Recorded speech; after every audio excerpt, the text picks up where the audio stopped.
D'abord, le Palais des Festivals a une image parfois un peu contrastée. Il y a des gens qui l'appellent le bunker. Il y a des gens qui trouvent qu'il est un espèce de bâtiment massif devant la mer. Et moi, j'ai toujours aimé le palais. Il est clair qu'aujourd'hui, quand on veut être une destination internationale, la question se pose des transports et en particulier de l'aviation. Nos équipes, par exemple, viennent majoritairement en train et plus en avion comme dans le passé. Et c'est important de se dire que ce qui fait que 2 semaines durant, le cinéma mondial est ici, n'est pas un impact environnemental trop négatif.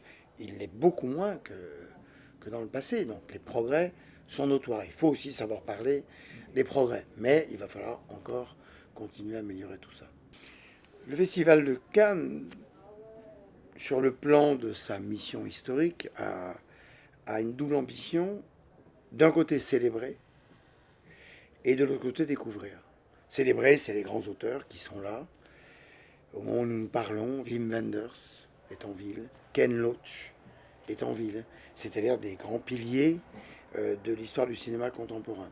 Et puis en même temps, c'est révéler, c'est-à-dire découvrir de jeunes auteurs, de jeunes réalisatrices, de nouveaux pays aussi, car l'élargissement géographique est aussi dans la perspective de l'universalité qui est quand même à la base de la création du festival en 1939 et en 1946. Cette année, des films venus du Sénégal, du Soudan, de la Mongolie, c'était la première fois, du Chili. Ce sont des pays assez rares sur le plan du cinéma. Et ce qu'il y a de formidable et que le Palais incarne, c'est ce tapis rouge sur lequel se mêlent toutes ces générations, tous ces types de cinéma, tous ces pays.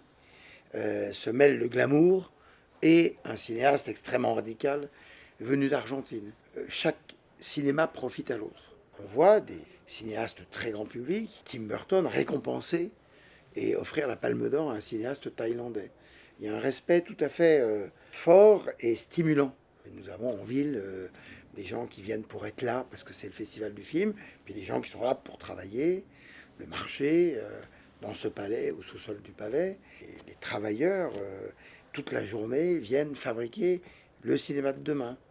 Il y a des purs cinéphiles, il y a des critiques, tout le monde travaille. La seule et majoritaire conversation du premier café du matin au dernier whisky le soir, c'est le cinéma.